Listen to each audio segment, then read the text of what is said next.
As unwise as it might be to express any political opinion via the internet, it can't be any more unwise than the decision America made tonight. When I came to this country a few years ago, I saw a country of hope and opportunity. It was a country that was ethnically diverse, full of people with different backgrounds and different views.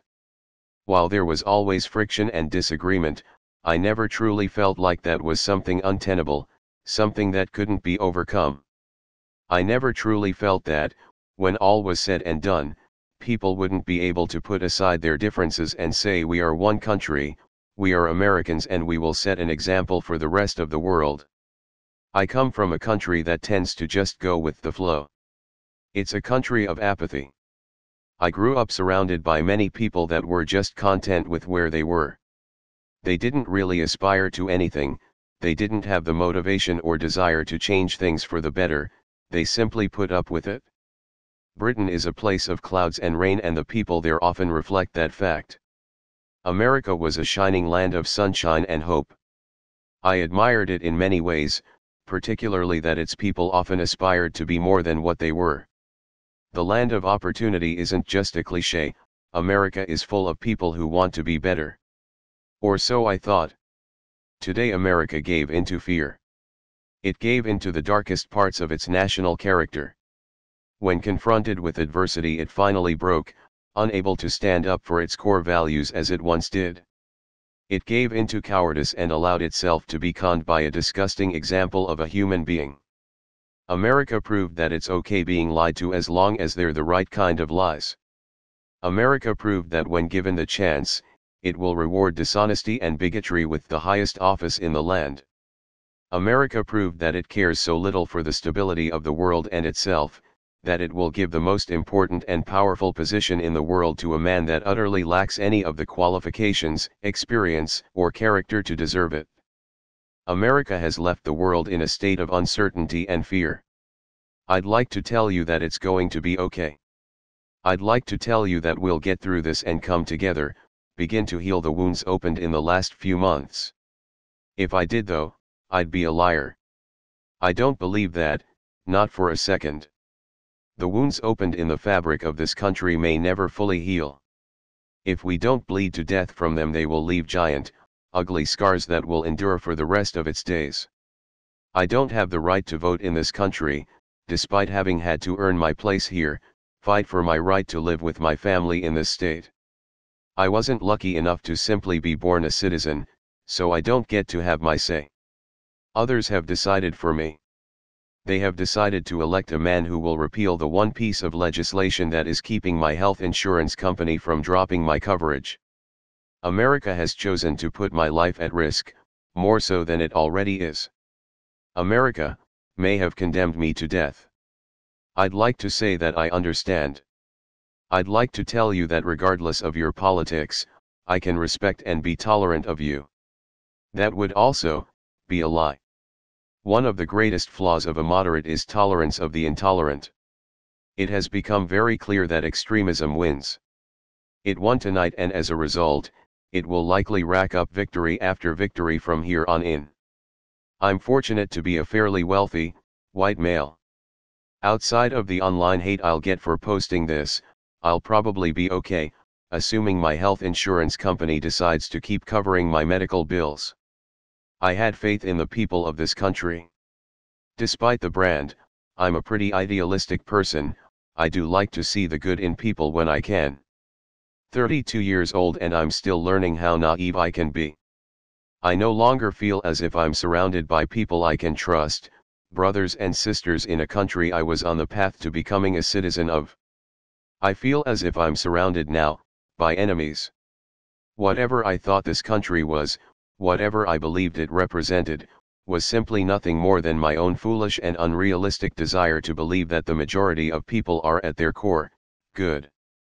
Everything is not going to be okay. I can't reassure you that it will be, because I'd be lying to you. I don't believe that. I can't offer you comfort if you're scared. So am I, and what I see in our future is darkness. It's done. Congratulations to the winner. Truly, you made America hate again. Part 2. As adorable as it is that some people think I'm just overreacting, go tell that to the millions of people, including myself, who have now been put at serious risk because you elected a candidate that has explicitly said he will repeal the one piece of legislation that prevents health insurance companies from dropping people on a whim. How selfish it is of me to be a bit concerned about my ability to continue living, get the treatments I need to best take the small, but real chance that I actually survive the next 2 years and don't succumb to this disease. A lot of YouTubers, streamers etc. are going to be assuring you over the next few days that they don't hate you and they welcome you if you voted for Trump. Be certain of this. I don't share that opinion. Even if I ignored every other awful thing about Donald Trump, his climate change denial, his racism, his complete lack of self-control, his willful ignorance, his terrible public behavior, his sexism, the fact that he's going on trial for literal child rape, the fact that you by voting this man into office have put my life at even greater risk gives me every fucking right to dislike you. This should be, one would think, quite understandable, particularly to those who voted for this man based on their love for their Second Amendment rights. Unfortunately, the right to bear arms to defend myself won't help me against the machinations of Donald Trump. Who will defend me and millions of other people in this country from the mercies of health insurance companies? Not the electorate, that's for sure. What's that American motto? Every man is entitled to life, liberty, and the pursuit of happiness. Guess what? The first one is a bit fucking tricky when some orange-haired troll takes away your health insurance. You voted for hate. Don't be surprised when you get a little bit of hate back. You reap what you sow. Some people say it's time to come together and begin the healing process because we are all Americans. You might be, I'm not. I actually do get to say, this is not my president and have it be without a doubt true. Part 3. One final thing before Chris realizes what I'm doing and disconnects my Twitch account from Twitter.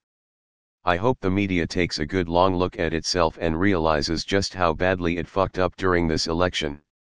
If I can agree with Trump on one thing, it's this: the media is untrustworthy, and this time it seems, the chickens have come home to roost. Its various biases have meddled with the political process so much, and for what? Ratings, God, money. Regardless of your political views and orientation, you have every right to be furious with the clown fiesta that is the media, whether mainstream or alternative.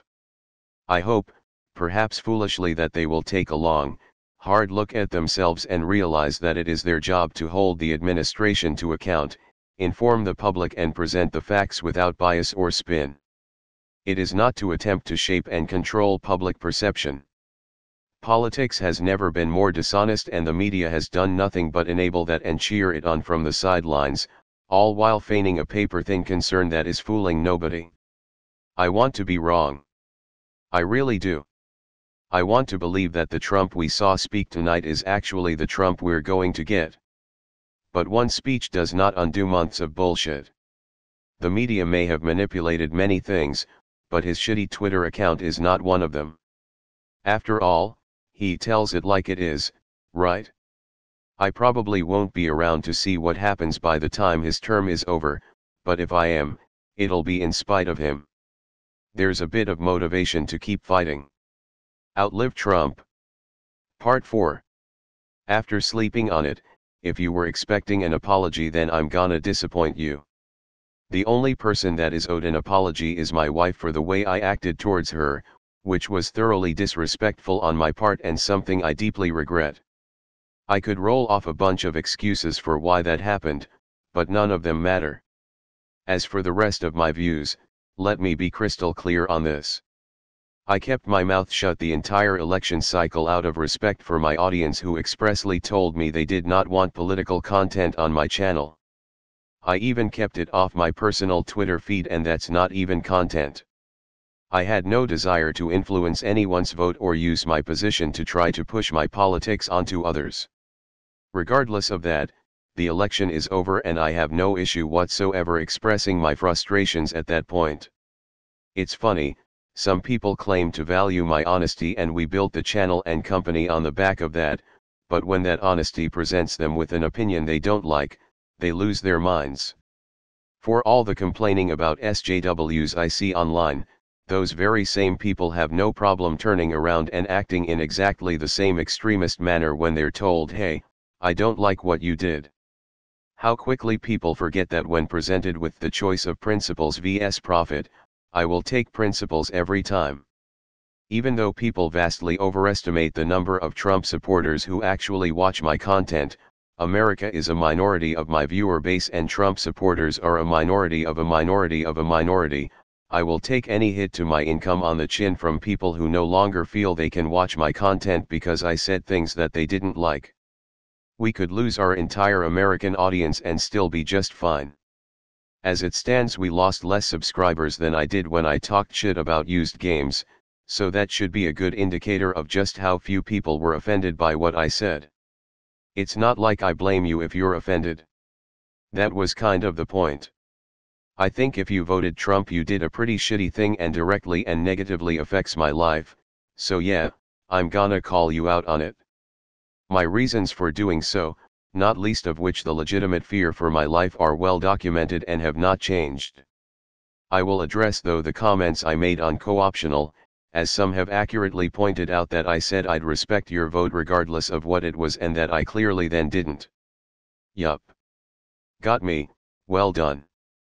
I said what you wanted to hear and what I needed to say to keep the show as politically neutral as possible. After a campaign's worth of dishonest populist rhetoric, successful at that, despite a failure to win the popular vote, I'd have thought some of you would enjoy a little pandering. I guess lying to people in a way that's pleasing to their ear is only okay if you're running the country, not a YouTube channel.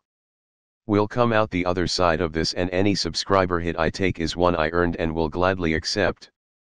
That said, more people unsubbed over my used games video than they did over this, so I'm not really all that concerned.